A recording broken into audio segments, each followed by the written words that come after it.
Hey everybody, in this video I'll be talking about some cool and somewhat obscure Sega facts. Some of these you may or may not already know, so let's just get started. First fact is about an unreleased Sonic game called Sonic X-Treme. It was originally going to release in the 1996 holiday season for the Sega Saturn and PC. A lot of people who knew about it knew that it was just going to be a weird 3D platforming with a fisheye camera style game.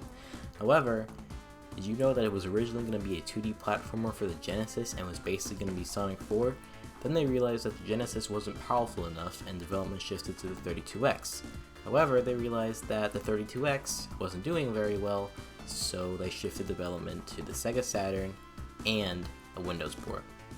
I'll leave a link to a YouTube video which has all the known Sonic X-Treme gameplay footage in the description, and I'll let you guys decide if it was going to be good or not. Now, this fact isn't really unknown, but I thought it was cool enough to put in the video. The Sega Nomad was a portable Genesis that was released in 1995 for an MSRP of just $180. It was pretty much the original Nintendo Switch, and it even lasted about 2 to 3 hours minimum on 6 AA batteries, just like the Switch if the Switch released in 1995 and used AA batteries. Anyways, the Nomad was basically just a Genesis with a screen and a controller on it. Well, it was a 6-button controller, but you could also hook it up to a TV and a wall outlet and plug in a controller, and it was basically just a Genesis. For being released in 1995, it was pretty cool, but it did have its downsides. For example, you couldn't use the power-based converter to play Master System games, or use the Sega CD, or use the 32X. Other than that, pretty much every other accessory worked, so you could have hooked up an X-Band and rocked people in Street Fighter 2. Like, imagine being a kid in 1995 and being beat by somebody who wasn't even on a real Genesis. Here's another kind of well-known fact, but again, it's cool. The Sega Neptune was originally going to release in fall 1995 and was going to be a 2-in-1 32X and Genesis, and was going to be compatible with the Sega CD.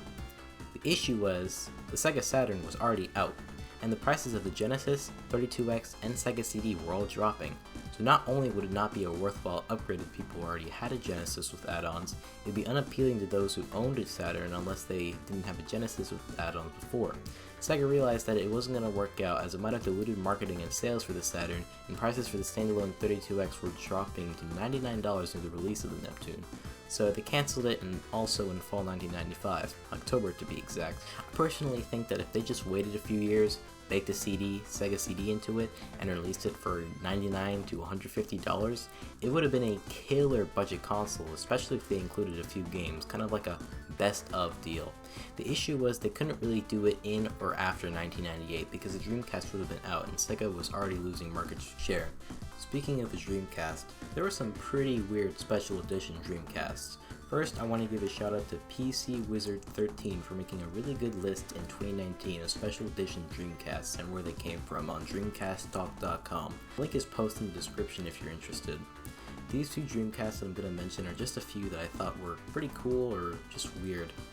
The first one is a Coca-Cola Dreamcast, and in my opinion, it is one of the laziest but funniest special editions ever made.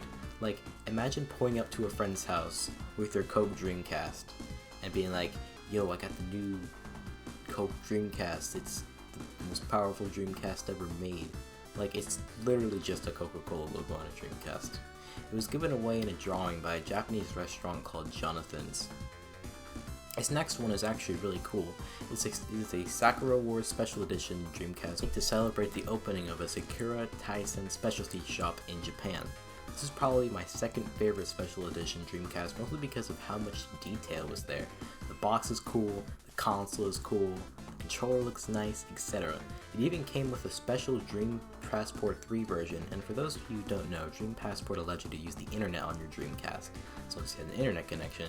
And if I remember correctly, certain versions of Dream Passport, like the Sakura Wars one, had a special GUI. Now this one is pretty weird. This Dreamcast is a rental Dreamcast. Yes, you heard me right, a rental Dreamcast. It was a collaboration between a Japanese store called Tsutaya,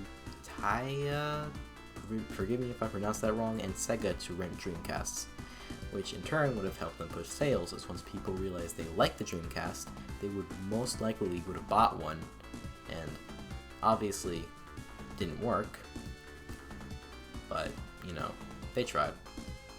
This last Dreamcast is a Christmas-themed Seaman Dreamcast.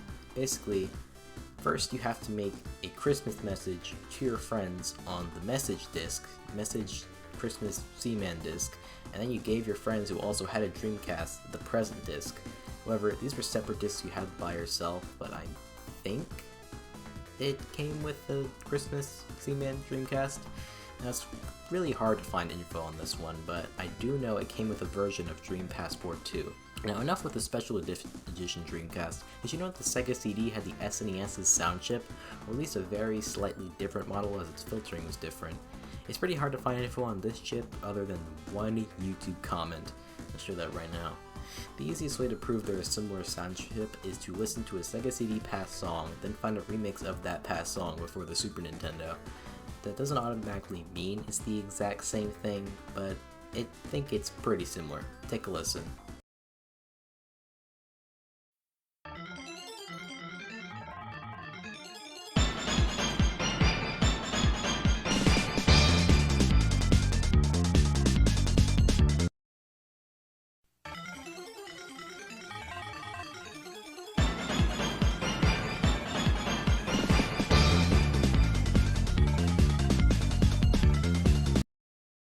Yeah, pretty similar if you ask me.